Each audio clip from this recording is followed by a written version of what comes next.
Okay. Hi, everybody. This is Erica from In the Company of Cards. Today is the Sunday edition. And as I told you, I think I'm going to call this, uh, you know, Sunday Conversations, because why not? We all could use a break from whatever we've not had a break from for a week. And so here we are. And I have my very first guest. Many of you will recognize her. This is Nana Visitor, she of Star Trek fame, Kira Nerys. So here she is. And, I didn't just like go through the phone book to find a celebrity who might want to be on my show. Nana happens to be, she hates if I say my oldest friend, so I'm not going to say, she is my longest friend. Nana and I have known each other. Can I say the number of years? Of course. We're 60 years. I'm proud of it. We I'm have been proud of it. friends for 60 years. We met when we were little girls. We met at a school that we both attended. Nana was there the year before me, and I entered in third grade, and I desegregated it. So that was fun. If you wonder why Black women are seeming to be sort of less up in arms about the current situation, it's because we've seen this kind of thing before. I remember the 60s, and Nana was one of the most welcoming people to me in that school. But it was interesting how we met and became friends. So, first off, this was a very fancy private girls' school. Am I right, Nana? Oh, yeah. And by the way, as some people will know, uh, everyone calls me Nana. You are Nana, the sorry. one person in the world after 60 years. There's no reason for you to change. You call me Nana. It is absolutely fine. But the Um, rest of you, it's Nana. So that's get right. it twisted. That's and that's because of Avery Brooks. He asked me how I like my name, and my I loved the way my mother said it, and she was French, as you I remember. remember your mother very And well. can you just You think hear of her her. yelling through the apartment, going "na na na na"? Nana. Yeah, no, no. So, Yeah. and now that she's gone, I love hearing that in people when they call me. But no, Here is my 60-year-old gift to you. I am going to break my long term, more than half a century old habit, Nana. Oh my gosh! And if you don't remember. But back to Nightingale. Yes, Yeah. it was a white glove girls' school. There were older girls who were still having coming out Oh, yeah. parties. It was socially right up there. And I was there under weird circumstances. I came from a completely bohemian family. Sometimes we had some money, sometimes there was an eviction notice on our door. But my mother taught this tobacco heiress called Doris Duke, and they became fast friends. And Doris decided to give my mother's children their education. So And even what though tell him what your mother taught. she taught ballet. She was this wild teacher who people went to her class not just for dance, but to hear her speak. She was beyond her time. No one was talking about this stuff. They talk about it now, but she was talking about it back then. But so I was in this topsy-turvy world. You were coming in, desegregating the school. The 60s, when people think about it now, they think, the summer of love and big change and how fun and how great but it was scary. I remember not feeling safe all the time in All the the time. streets. All the Yeah. time. And I think one of the things that Nana and I see, um, Wow. that Nana and I realized early on in that place was that we were each in our own way strangers in a strange land. She came from a theater family, and that was sort of while obviously very glamorous, and they would all have loved to, you know, be given tickets to whatever, and be in the front row and applaud. It was socially not the done thing. No, it was like we were the underclass for sure. You're not to the girls in school, their fathers were, you know, business managers for high class people, but Broadway was like, what are you doing with your life? That's And right. it was bohemian life. You're saying that the art is the most important, money is second.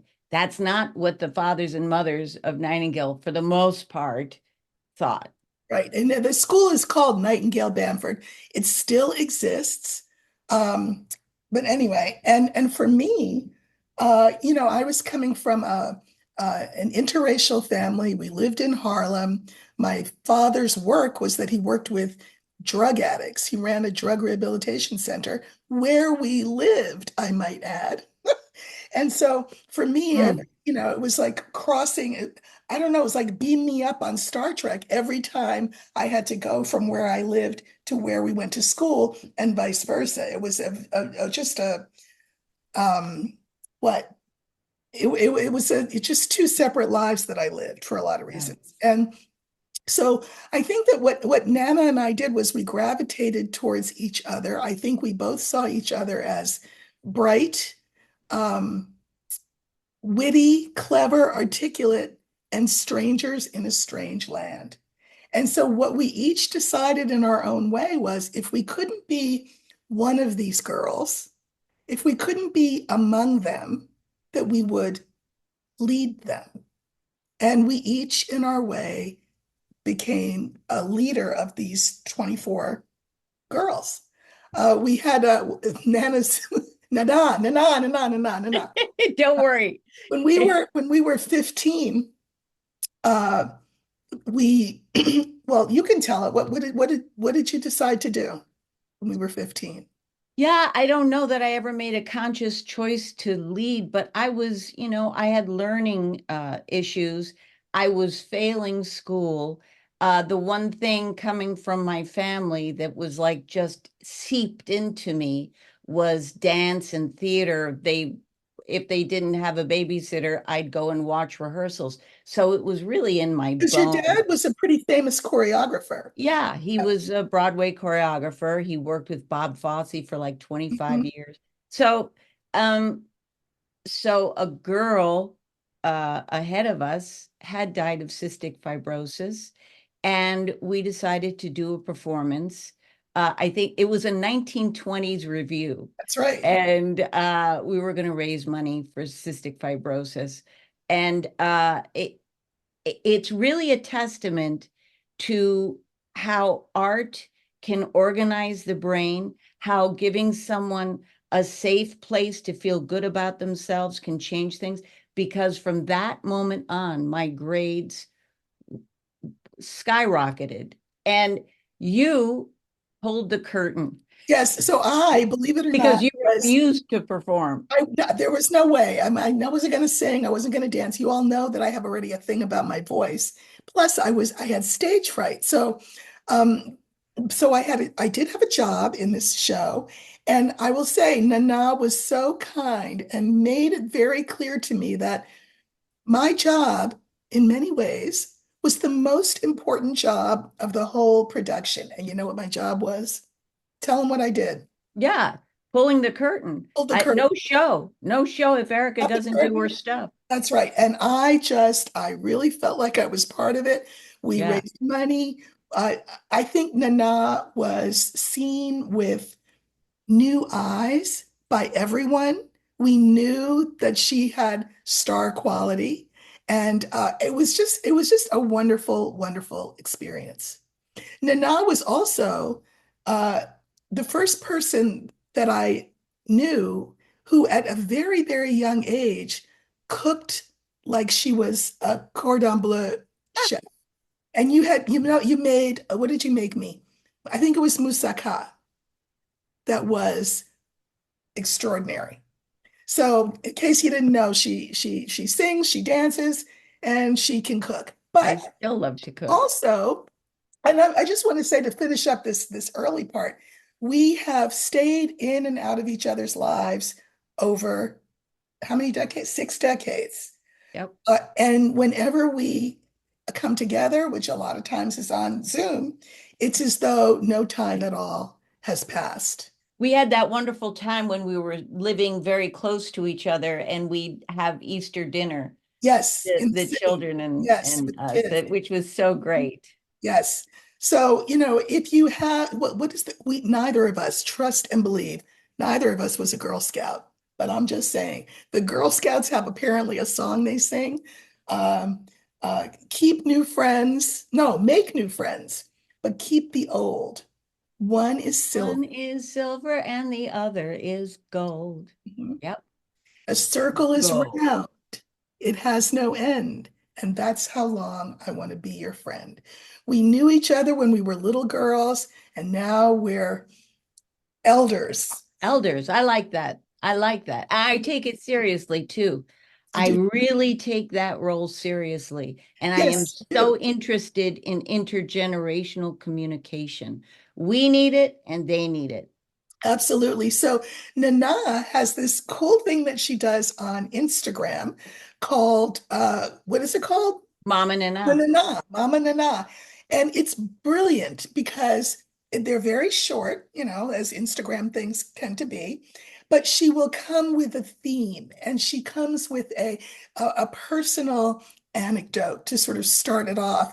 And then she will give some advice. And a lot of times the advice will include um, a reference, someone to go look up or someone whose work you can read.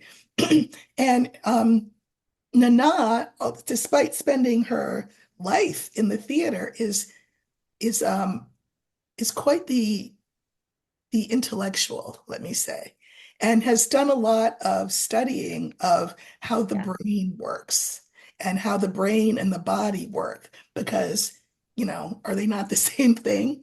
And so her Instagram is just it's beautiful. So just go look for Mama Nana and she pops on unexpectedly and she's right there in her little studio there and it's just beautiful. It's comforting.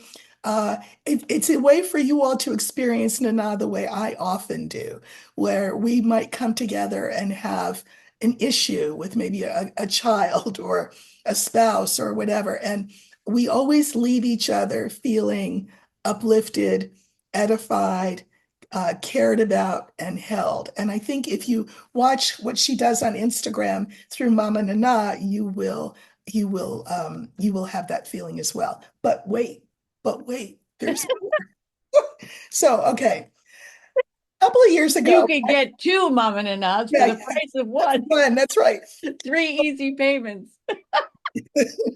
So a couple of years ago, my book came out, The Language of Lenormand, and Beautiful book. Nana was I sent you a copy, and she said you wrote a effing book, and I just Yeah. felt so proud that she was proud of me. Well, I mean, good thing we're friends for 60 years because I might have an attitude. I'm trying to, I'm old, I'm 68. So for me, the weightlifting is a thing.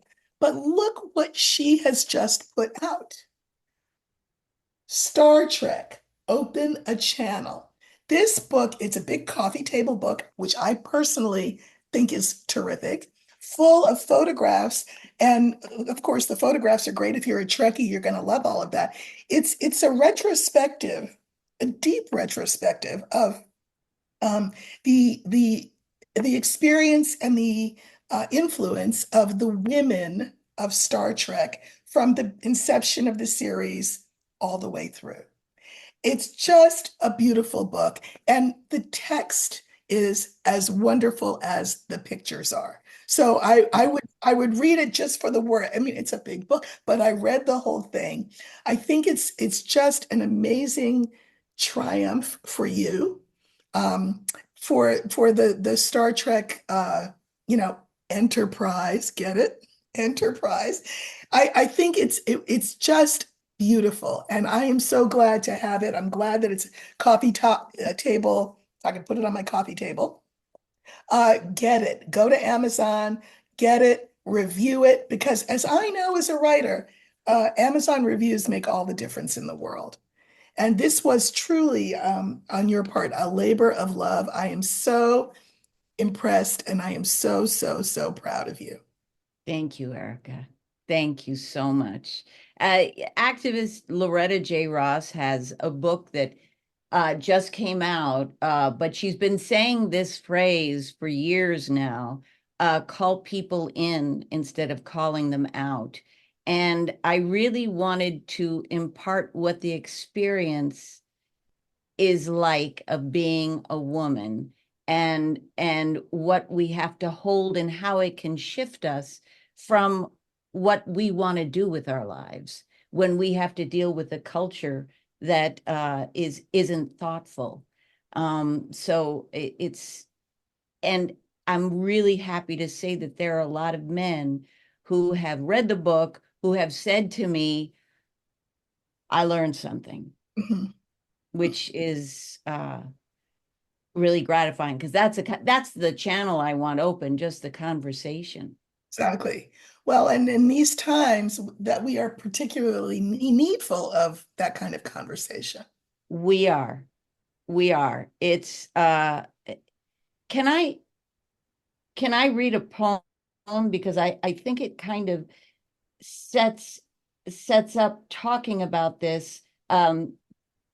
You know who Leonard Cohen is? Of course. Yeah. So Hallelujah. Yes. he wrote poetry, which I really wasn't aware of. And there's a wonderful newsletter put out by Maria Popova called The Marginalian, and she brings thoughts, poetry, books up to the front and discusses them. And in it, she brings his poem, and it was called SOS 1995. And all the way back then, it was very prescient. May I read it? Please do. Take a long time with your anger, sleepyhead. Don't waste it in riots. Don't tangle it with ideas. The devil won't let me speak, will only let me hint that you are a slave. Your misery, a deliberate policy of those in whose thrall you suffer and who are sustained by your misfortune. The atrocities over there, the internal paralysis over here. Pleased with the better deal? You are clamped down. You are being bred for pain. The devil ties my tongue. I'm speaking to you, friend of my scribbled life. You have been conquered by those who know how to conquer invincibly. The curtains move so beautifully, lace curtains of some sweet old intrigue, the devil tempting me to turn away from alarming you. So I must say it quickly. Whoever is in your life, those who harm you, those who help you, those whom you know, and those whom you do not know, let them off the hook. Help them off the hook. You are listening to Radio Resistance. Now, this is a man who said that love is real courage and real resistance. And I think my impression of the poem is, if you love a system, any system, whatever system it is. I grew up mostly in the Hollywood system, but the body's a system. Right. The globe is a system. They're all systems that interconnect. And if you love it, you must question it, and you must question yourself and your part in what is happening, and take accountability for it.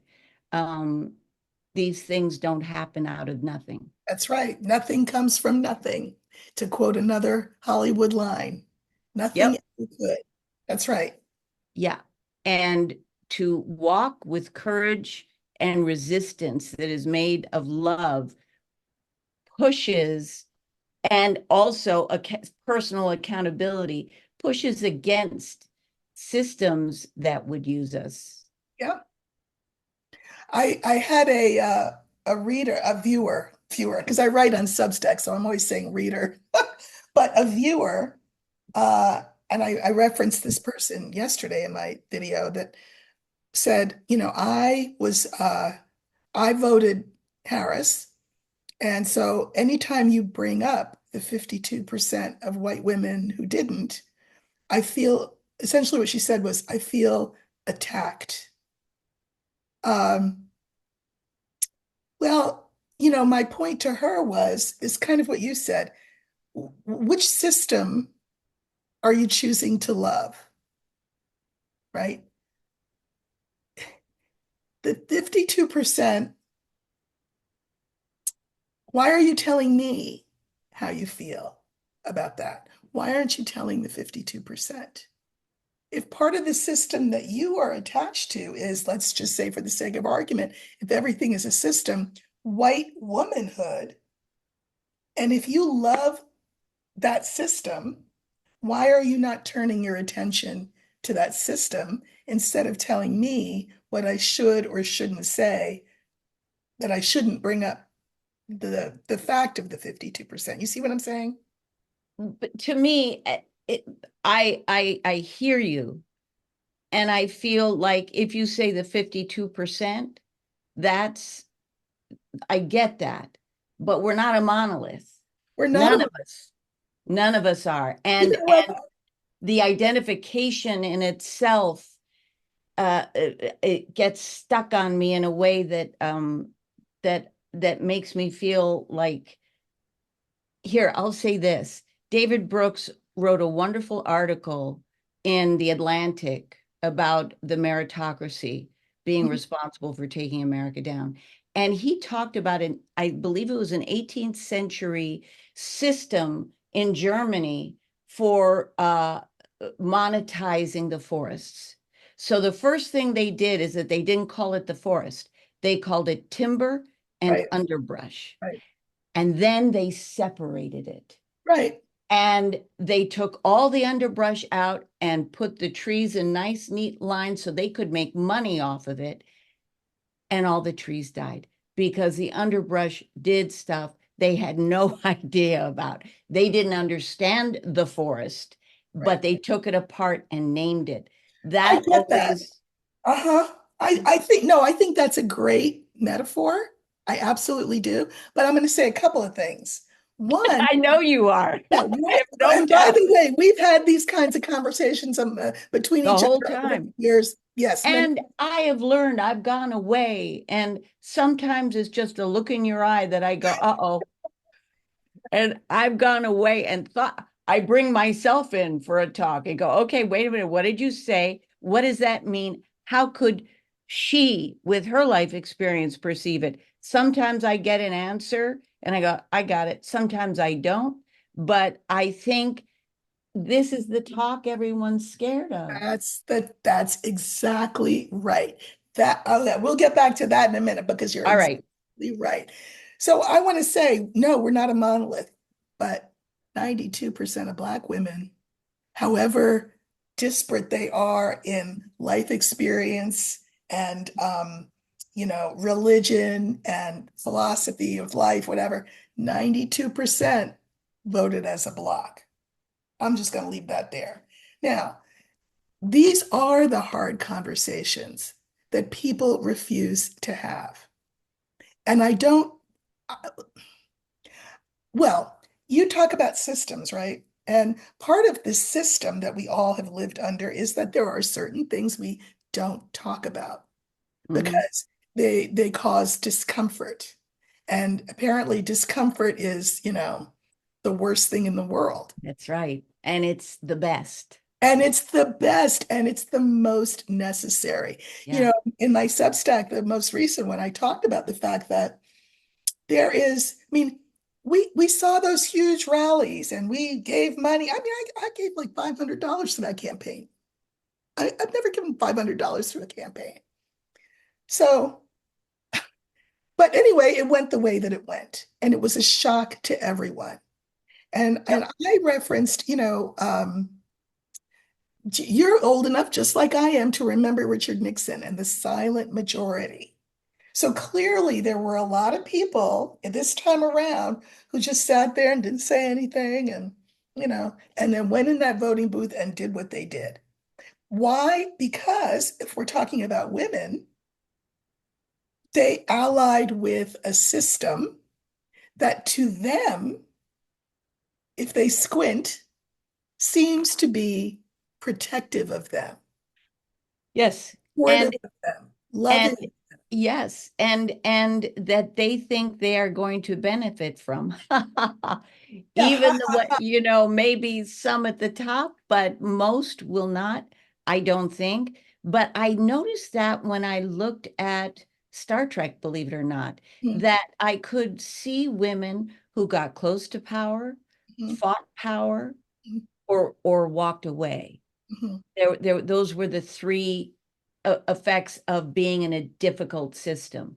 And a lot of women, I guess, felt that getting close to power was going to be the least scary thing for them. Well, I think also those women probably live in hope that getting close to power, you never know, one day they might be able to even tip over into power themselves, because that's Well, the thing that's dangled in front of them. well, and for a few, that's true. Mhm. It's already true. For a very few. And then Let's we talk think about about, that look. Let's yeah, talk about that look for a minute. The look of women right now with oh God, the with the long hair and the big lip. There's an look, aesthetic, there is an aesthetic. and it's I guess trad wife. Well, yes, And blonde, preferably blonde. For hairspray, stock. They would probably have stock in hairspray. The oh, more and extensions. They're wearing extensions, extensions. right? A lot of them. If they don't have that hair, they're putting it in. That's right. Eyelashes. Mm-hmm. It's always that. They dress a certain way. Mm-hmm. Well, all you have to do is turn on Fox, and all the hosts, women, look the same. They all look the same. And women in politics are all looking the same. And again, it's now you've made yourself timber. That's right, It's not going exactly. to work out It's not in gonna the long run. That doesn't work out. You're monetizing.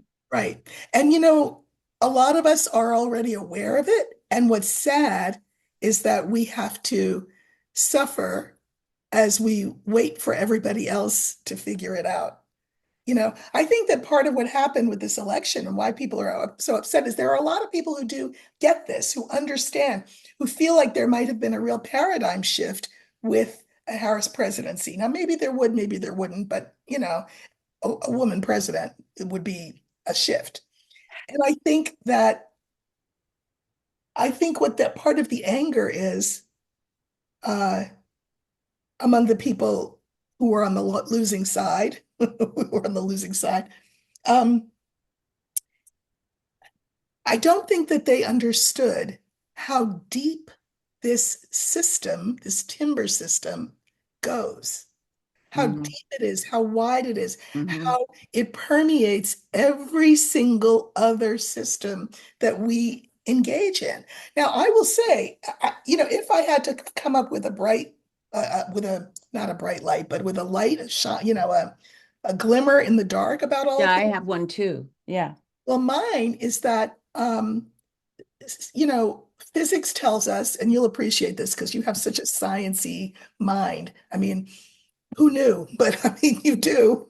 Um, that physics tells us that except for electromagnetic waves, uh, those are the exception. But that beyond that, no two things can take up the same space at the same time.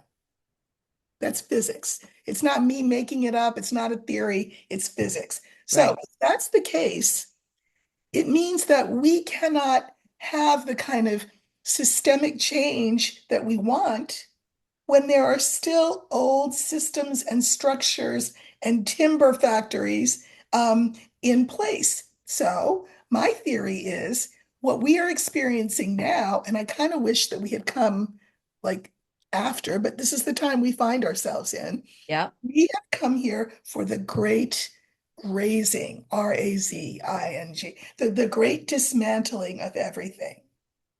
And I think that this dismantling is necessary because then physics tells us, then you have empty space from which to create something new. Unfortunately, like I said, those of us who are here now, we're here for the great raising. And it's a cyclical thing that's happened before and will happen again. But that's pretty much my bright light on it too. And we get to be here We get because to, we get to walk forward. that's right. And what will come, I think, is a grassroots uh, taking accountability for communities, for each other, this breaking down of the timber and the underbrush, and realizing it's what he talks about in the article as well is that this meritocracy that comes from Ivy League schools, Yeah. that schools now they are run on these testings, and if you don't get good at the test, you're thrown aside. And if you figure out what people want of you and you cut off parts of yourself and you focus just on what the system is asking of you, you raise to the top and you think, wow, I won. And and there's a feeling of you don't raise other people up with you. It's a test. You're getting graded every minute of your life.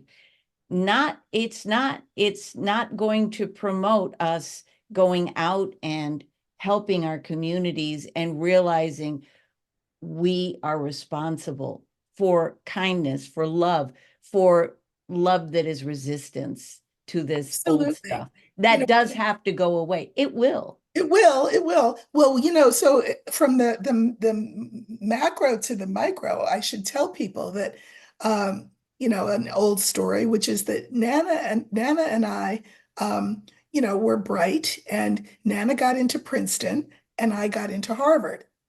Nana decided to not go to Princeton, even though she was accepted there, and went into the theater at 17. I went to Harvard thinking, here's what I thought. As a Black woman, nobody will be able to tell me anything. If somebody thinks that I'm not whatever, all I had to do is hold up my diploma and that will open doors. It did to an extent, but not nearly to the degree that I thought that it would.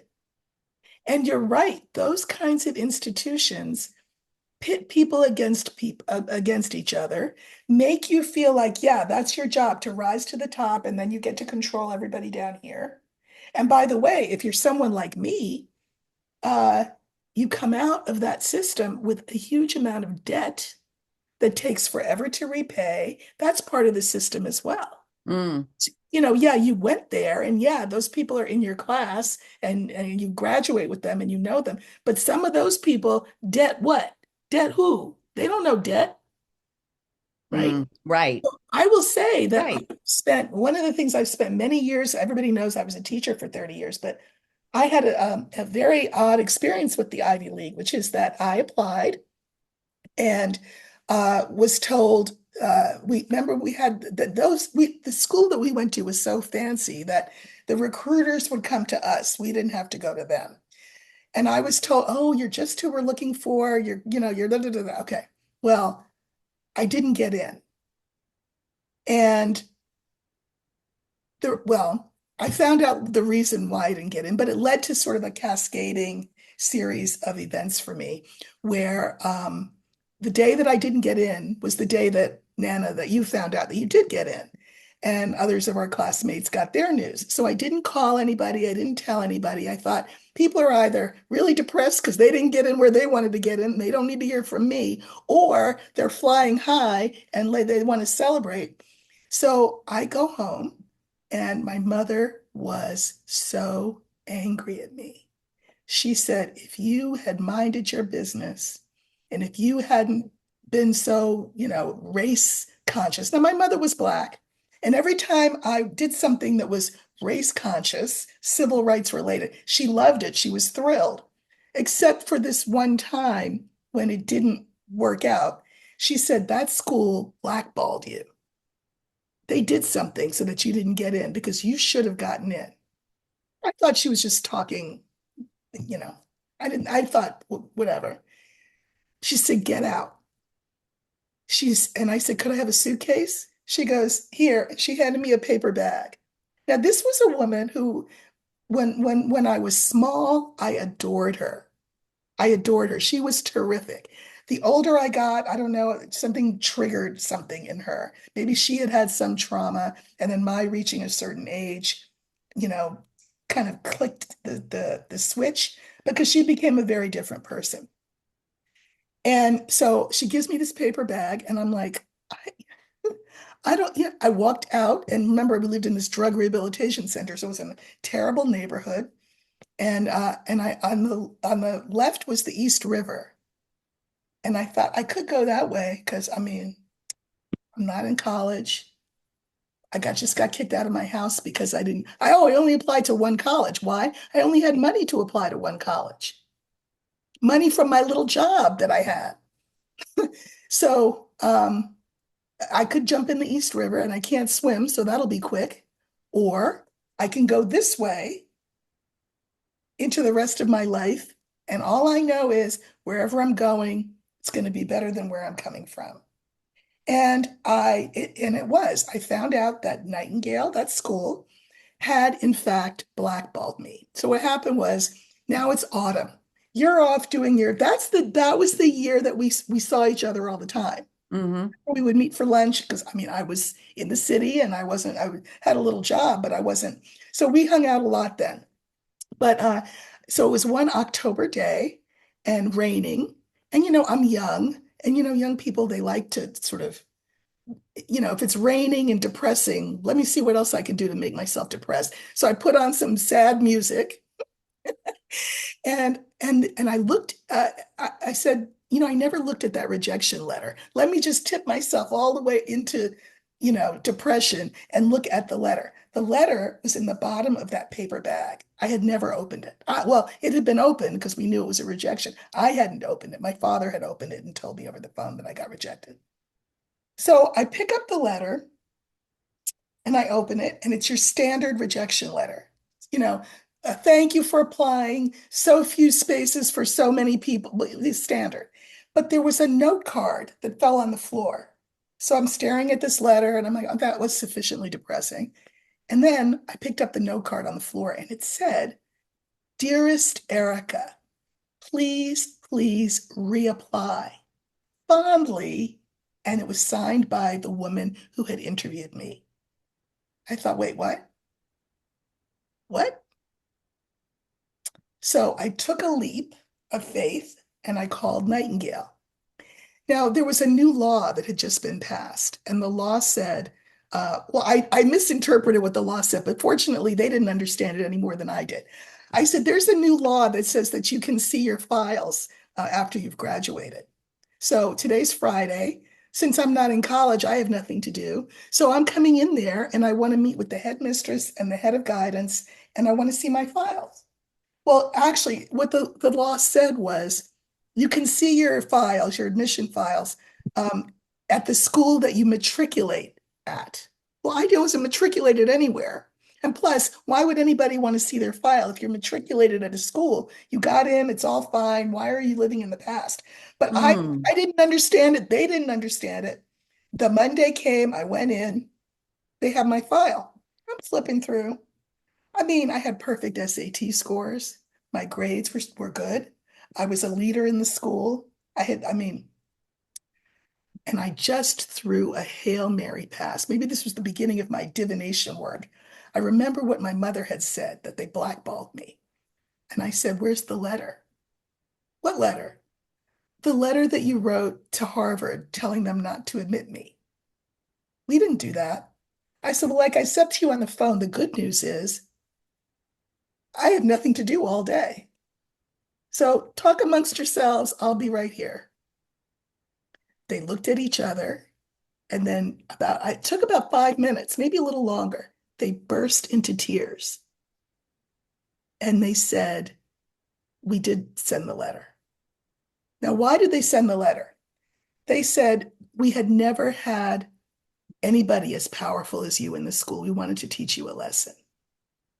The other reason was we had a classmate, you'll know who it is, who was also applying, and this person's father had a very high power job. You know what I'm talking about. And Nightingale was afraid that Harvard would not accept both of us, and God forbid they should accept me and not her. So they wrote and they said, don't accept her. And I said, okay, you wanted to teach me a lesson? You did. You did.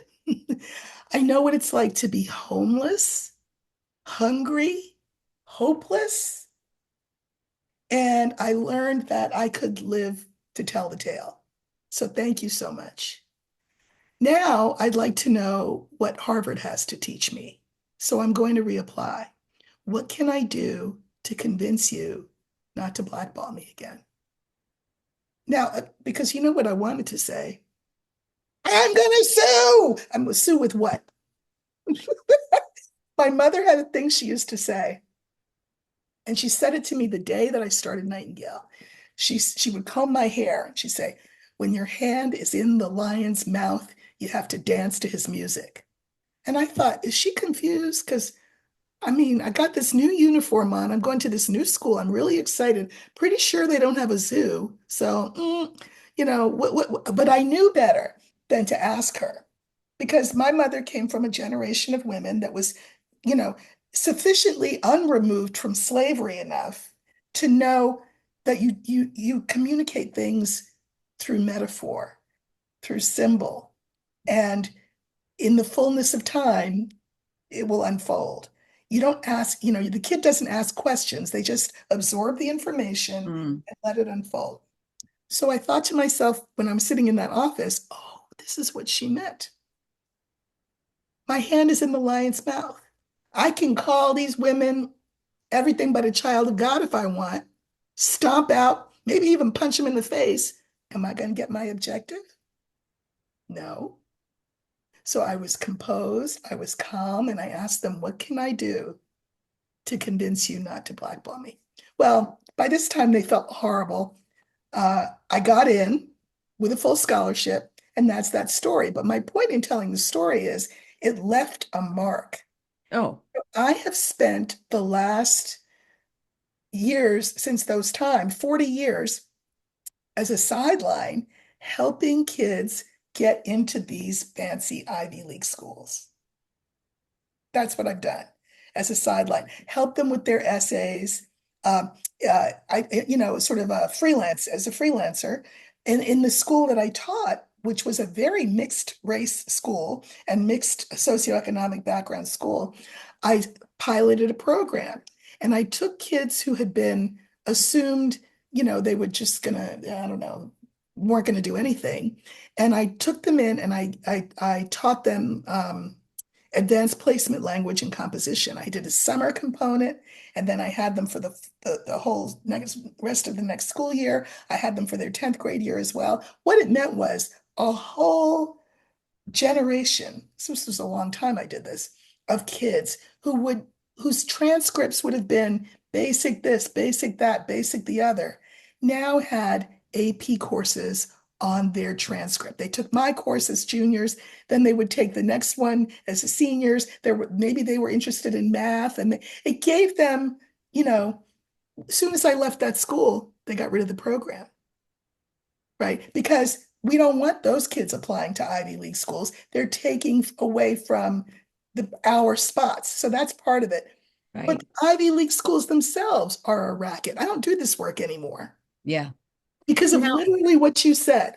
and let me ask you, the phrase that your mother told you, do you think that the 52, is it 52%? Do 2%. you think a percentage of those women, 52, a percentage of the 52% of white women who voted against Harris, do you think their mothers told them that phrase and they learned it well because you didn't?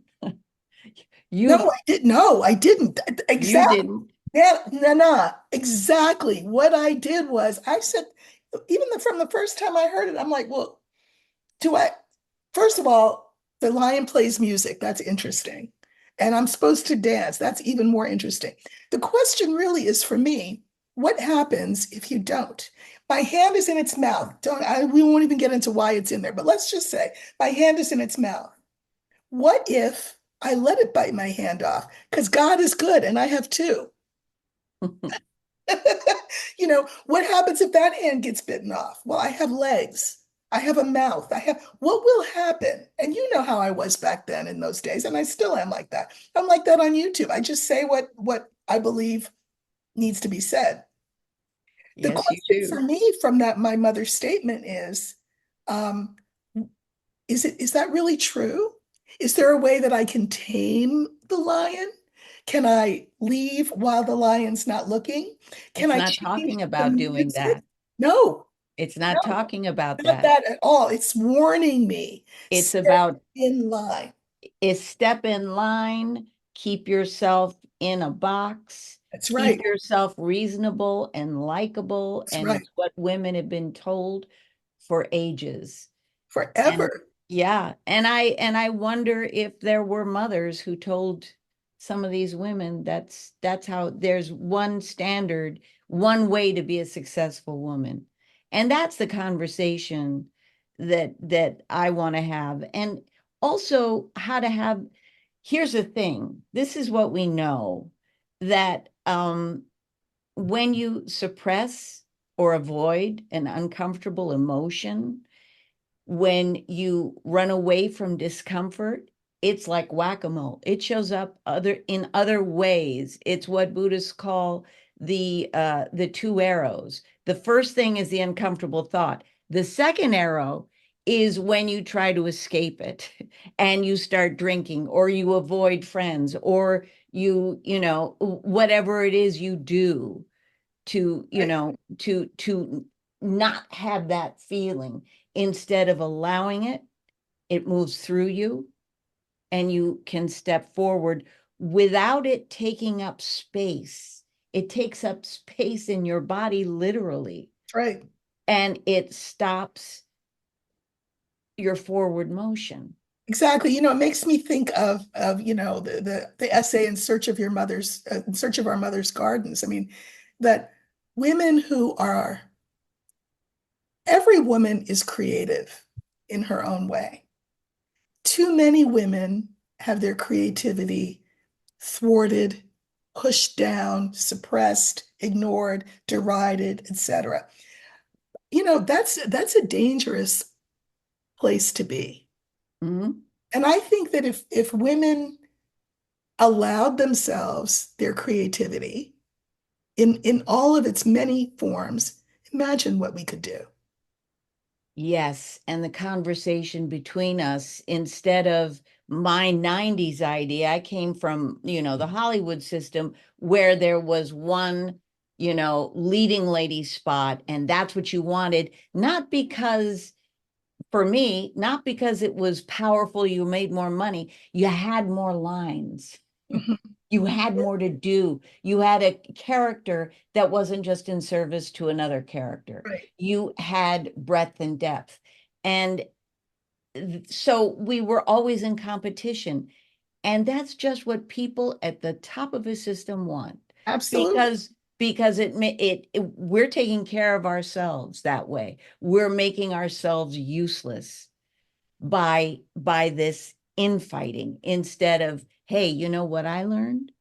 And my interest in young women is huge, but young men too. Young men have the same issues about being told what being a man is, to the point where they seem to be so confused and so siloed in these few aspects of what their humanity can be, that they're going to be older adults and be very empty because there's no self-reflection. Not just empty, angry. Because as Angry. you said, it's that whack-a-mole thing. That those feelings have to come out somewhere. right? And because it's dangerous to communicate that anger at the people who put that system in place, what do? You look for someone weaker, Mm, easier to be angry at. You know, the example I always give for with women is slavery. And I always say that there has been a long-standing enmity, hatred between Black women and white women. And we may have even had this conversation before, but I said, imagine that you're a white woman on a plantation. Beautiful house. You've got beautiful hoop skirt dresses to wear. You've got jewelry. You can entertain and you don't even have to clean up after. Matter of fact, you don't even have to cook. Everything is beautiful. Everything is provided. So life is good and you're safe and you're secure and you're out of your father's house and you're the queen of this plantation. There's one little problem. You can't help but notice that there's a lot of little children running around that kind of half look like your husband. What's up with that? Okay. So now here you are, this white woman living this gorgeous life, and you know you're not stupid. So you put two and two together. Your husband has been raping slaves who have then enslaved people, enslaved women who have then had enslaved children, which work his land or are currency for him to sell. What do you do? What do you do? Now, here are your options. You go to your husband and say, you know, I just can't help but notice, dear, that what do you think his response to you will be? Oh my God, sorry, busted, won't do it again. No. Let's say you get mad and you say, I'm going back to my father's house. Well, good luck with that because your father won't let you back in. In fact, you've been married off to this husband that you're married to because it extends the land that your father is now part of because now the plantations are next to each other and everything is one everybody they own even more. Your father doesn't want to hear about it because he's probably done the same thing, of course. But you're mad. How can you not be mad? It's like creativity with no place to express itself, right? But you're angry. So who do you decide to be angry at? The slave woman, the enslaved woman. And you tell yourself a story. And here's the story you tell yourself. She lured him in. She's a sexual siren. He couldn't help himself. And what are you doing there now? It's not your husband's fault because poor thing, you know, it's this Black woman's fault. That is this, it's as basic as the myth of Adam and Eve and the snake. And this is a conversation that has never, ever, ever been had, I don't think, in a real way on a large scale between Black women and white women.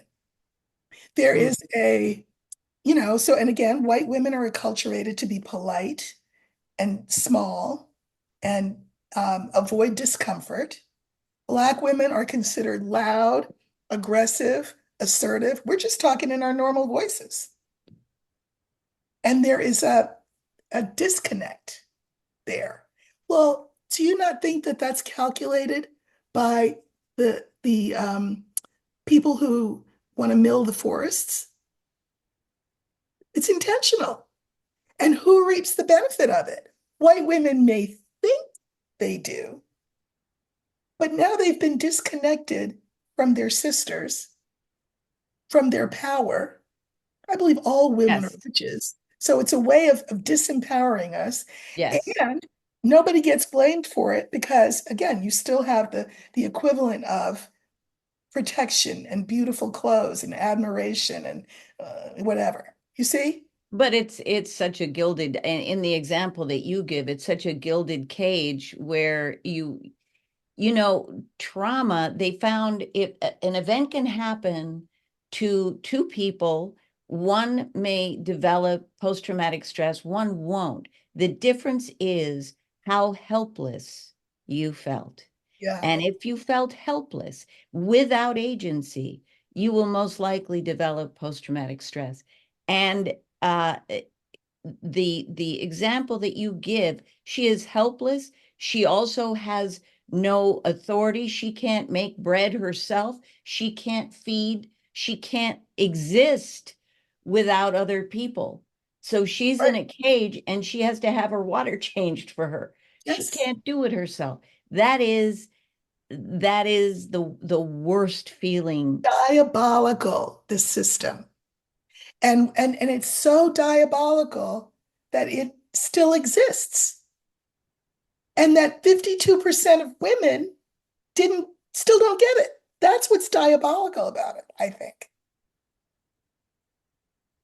Yeah, it's but here's the thing, Erica. In talking about all of this and in looking at it as it truly is, and I just did something on Instagram about courage, and it's being able to stay in the moment as it is and not need it to be different. Yes, This I remember looking that. That was beautiful. this looking at what Yep, is essential. Without awareness, we can't change shit, that's right. That's right. And things stay the way they are. and things stay the way they are. So that is a little light in the dung heap of this moment. Yes, yes. Well, you know what? You are a light for me. You have been for more than half a century. That's crazy. More than half a century. I love you. I'm so proud of you. Um, I hope we do this again. Me too. I would love that. And everybody, Star Trek, open a channel, A Woman's Trek by Nana. Look at that. Look at her name on there. Nana by Nana Visitor. I am so proud of you. And again, check her out on Instagram. It's Mama Nana. And I know you're probably saying, what? These two know each other? Yes, we do. Oh yeah. We know each other, we 60 love each years. other, and you know, to whatever degree that is uh emblematic of what is possible between women who, on the face of it, seem very different. Well, here's your example right here. Um, we need to reach out to each other and help heal this wound because nobody's going to heal it for us. You know, I love you, Erica. I love you too. Talk soon. All right. See you guys next week. Take care.